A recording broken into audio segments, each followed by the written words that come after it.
We like to start things on time here at StartUpNV. We really appreciate everybody coming out today. My name's Jeff Sailing. I'm one of the co-founders and the executive director at StartUpNV and general partner in some of the venture funds that we operate. And I'd like to wish everybody happy Freedom Day. Happy Juneteenth. Today is the day Americans celebrate the end of slavery.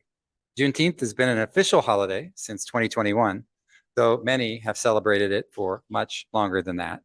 On June 19th, 1865, Major General Gordon Granger and the Union troops under his command ordered the final enforcement of the Emancipation Proclamation in Galveston Bay, Texas, signaling the end of the American Civil War. There are many traditions associated with Juneteenth, among them wearing red. Looks like I'm the only one in this room that remembered that one. There's a lot of other really cool things that are affiliated with Juneteenth: strawberry drinks, eating red fruits, a bunch of different things that are really interesting with celebrating Freedom Day. So as we begin our pitch day today, please join me and my colleagues at StartUpNV in recognizing and celebrating Juneteenth or Freedom Day. So thanks very much. On the regular business. Now, thanks everybody for coming out to pitch day. It's pitch day for 100K, and it's always a great day to pitch. I think this is the best day of the fortnight. Every other Wednesday, we get to hear from two founders. Today, we're going to hear from Gavin at Qodefi and Bob at NVTX. So can't wait to hear from them. Now, on average, we get about 10 companies that apply for every one of these spots that gets to pitch up, that gets to get up here on pitch days.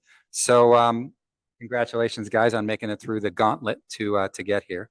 StartUpNV is a Nevada statewide nonprofit accelerator and incubator. We operate 7 nonprofit programs for entrepreneurs or founders, if you prefer, and 4 for-profit investment funds. Our nonprofit is supported by government grants and corporate sponsors in the short term, and over the long term by the accelerator companies who pledge a small amount of their stock to the nonprofit, and our investors in our venture funds who pledge 5% of their profits, called carry, also to the nonprofit. Now, we run pitch day for 100K every other Wednesday, where companies pitch for the Q&A and for entry into the accelerator program, which comes from an investment from Fund NV, our pre-seed fund. And now that investment is added to by our investor syndicate, and then all of that money put together is matched by Nevada's SSBCI program. Since 2021, when we started investing, we've done 36 transactions in 19 companies, directly investing $9.2 million. And about $29 million if you include the partners who have invested alongside of us. And and we've made investments from as low as $50,000 to as large as $4.3 million. So the average for that is just about $1 million if you divide all that stuff out and do all the math. $1 million per investment. And that group of investments, the $9.2 million that we've invested, is now worth just over $25 million. So not bad for having done this since just 2021. So that's a multiple uninvested capital, for those of you who are following venture capital terms, of just about 3x. Now, the founders pitching today are pitching for investment from our SEC compliant venture capital funds, along with our SEC accredited and Nevada certified investor syndicates. We invite the whole community to attend because we think that's critical to our economic development mission to teach this activity and have everybody see this, kind of like watching Shark Tank, but hopefully a little nicer. The educational component, we think, is valuable to our community. So once again, the pitches today are not a general solicitation to the community for investment. They are pitching specifically to our investment funds for that. And if you don't understand that accredited investor, Nevada certified investor stuff, just go to our website at startupnv.org. We explain all that stuff there. Now, our nonprofit work would not be possible without the financial help from grants and sponsors. Chief among them are City of Las Vegas, Clark County, Governor's Office of Economic Development, the EDA, and the USDA. We really appreciate their support. So let's everybody welcome Gavin. He's going to talk to us about Qodefi. So welcome, Gavin. Come on up. Whenever you're ready, I will start the timer after you say your name and introduce your company. All right. Hi, everybody. I'm Gavin, and we're Servitasoft, and we're a Vegas-based company, and we are helping architects and engineers to be more code compliant. Interesting study, there's an increasing code violations in new homes. It shows that 40% of homes are have code violations in 2012, and that increased to 90% in 2018. So that's 9 out of 10 with code violations. So for you that's not familiar, building codes are design rules to make sure public safety. For example, exit doors location must be nearby in case of a fire emergency. I'm a civil engineer for 8 years. I deal with code compliance all the time. So it's more than just requirements. Code compliance is a fast-growing industry, and it's a great investing opportunity. So I'll show you why you should invest in this industry and why you should invest in our company. I'll show you, we'll talk about 3 things. How we're solving the problem, how fast the market is growing, and how you can invest and make a huge payoff. So in my job as a civil engineer, I see the inefficiency in code compliance. More than 50 hours is spent on code compliance. Sorry. Engineers and architects spend 50 hours. Study shows more than 50 hours is spent by contractors and developers as well. Another problem is 1 out of 2 plans will get rejected because not of failing of meeting code compliance. So that means additional fees of $400 here in Nevada, and architects and engineers will spend a day or 3 more days to redesign their plans. Another problem is that designers wait at least 30 days to get code compliance feedback from government agencies. That's true here in Southern Nevada and in Phoenix, Arizona, based on their website data. And I talked to some engineers in California and in Texas, and there it takes multiple months to get code compliance feedback. So our solution is automating the code compliance process, and that will significantly reduce the time engineers and architects spend on code compliance. We're going to boost code compliance success rate to 95%. So that will eliminate the fees associated with failing code compliance, and also reduce the time architects and engineers spending on redesigning their plans. Our third solution is catching code violations in real time, so that way they can catch their mistakes right away instead of waiting for months. Our product will search for codes depending on your location. It will review your design item by item per codes, and it will tell you your code violations so you can fix them before you submit your plans, saving time and money. So it's like a spell checker for code compliance. Are we going to sell our product for $200 monthly subscription directly to the users? So that's how we're solving the code compliance problem. Let me tell you about how fast the market is growing and how we're going to capture that market. According to current market insights, the code compliance market is $8 billion in 2023 and expected to grow to $14 billion in 2030. So that's in 7 years from now. They look into companies that providing code compliance services in several regions. US and Canada is the largest market for code compliance and has the strictest for building codes. Europe is the second largest market because of the growing demand in sustainability design. And Asia is the fastest growing market because of their growing construction industry. So we divided our TAM, SAM, SOM into several regions. Our target users are architects, engineers, contractors, and developers. So our SAM is California, Arizona, and Nevada.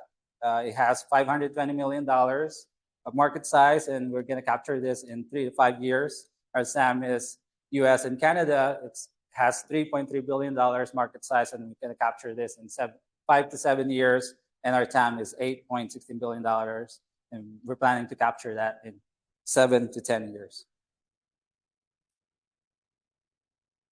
So companies like UpCodes and International Code Council is trying to capture this market. So far, no one has dominated this market. Right now, the market is composed of project managers, consultants who's providing code compliance services. So this is a table of how our product compared to our competitors. We're providing automated code review. It's like a spell check, like when you're using Word document, you type your words, it looks through all your words, tell you or all your spelling errors. It's like that for code compliance. It will go through all your design, all the items, and tell you your code violations. Personalized web app. We're gonna personalize our web app to government agencies so we can integrate it with government agencies to gain their support. 3D visualization.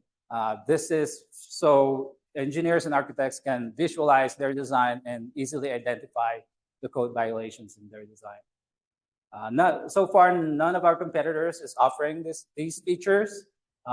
Code search, so you can search for codes for different states.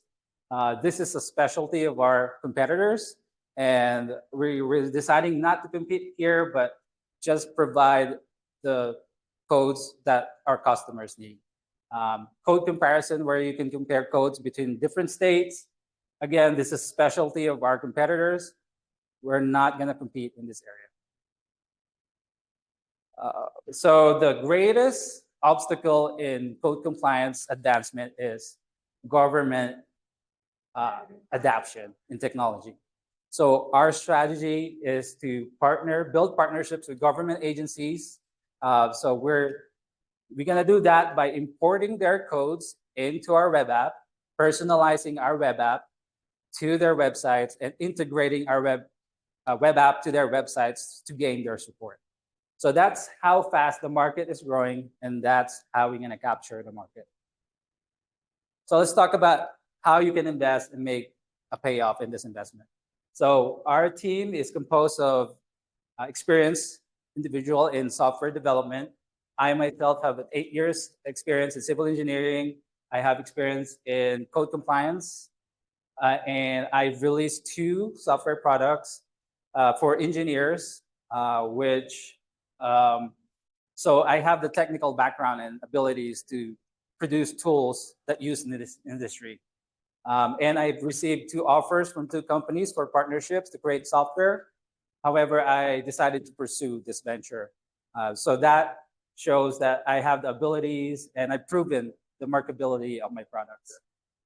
Next, Patrick has 10 years of software development experience. He has web app experience, and he has apps that analyze documents and images. So that's helpful for us because more and more plans are now moving from hard copies to electronic files. And it's also worked on AI development. So that's important for us to analyze architectural plans and engineering plans.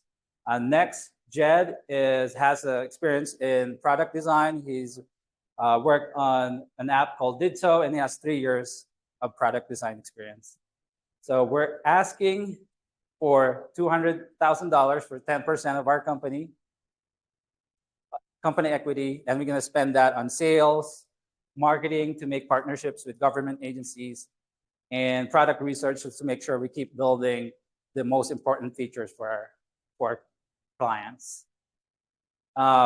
This market is going to keep growing. It's a fast emerging market. Building codes is becoming more complex than ever with the introduction of efficiency and sustainability design. Invest now and invest with us. Thank you. Thanks, Gavin. I'm going to turn it back over to Jeff then. Thank you so much, Gavin.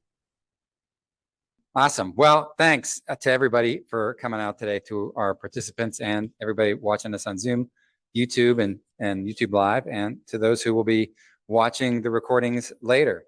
Just a few program notes as we wrap up here for the day.